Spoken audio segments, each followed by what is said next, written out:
How's it going, y'all? My name is Aiden Anderson, and this is the Moscow Minutes. I'll be bringing you a breakdown of the Moscow City Council meeting from October 3rd, 2022. Highlights from this meeting include a report from the Parks and Recreation Commission, the final draft of the Climate Action Plan, and an engineering variance for Picabu estates. Let's get into it. First on the docket for this week were proclamations for Fire Prevention Week as well as Domestic Violence Action Month. This was followed by the presentation of an Orchid Award. Nils Reese, the head of the Historic Preservation Commission, presented an award to the city for the restoration of the Moscow City Water Building. Following that, an annual report from the Parks and Recreation Commission.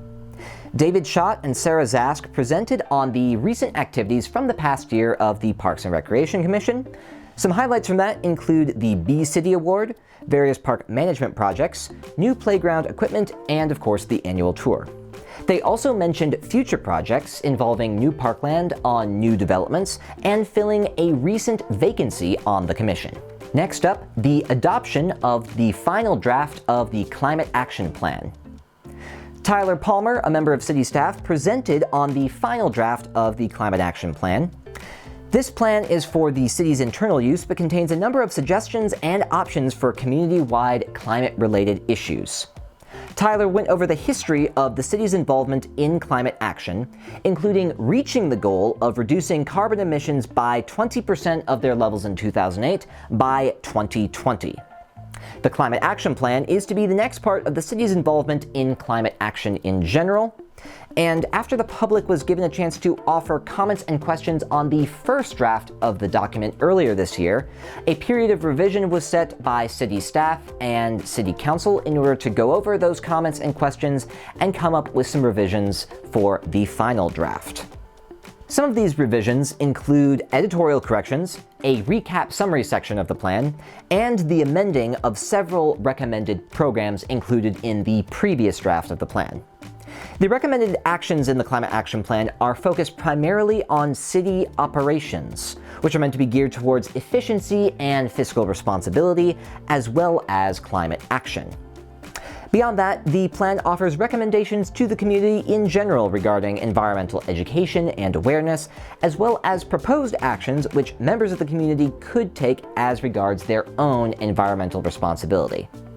Council fielded clarifying questions regarding specific intentions and recommendations in the plan, as well as congratulating the staff on the work they put into the final draft. Ultimately, this final draft of the Climate Action Plan was approved unanimously by the Moscow City Council.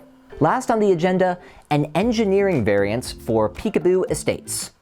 The applicant, developer Mark Pica, has requested a reduction in the width of a pathway running north-south on Picabu Street from 10 feet to 5 feet wide in order to accommodate on-street parking on part of the street in lieu of bike lanes that were originally proposed to be there.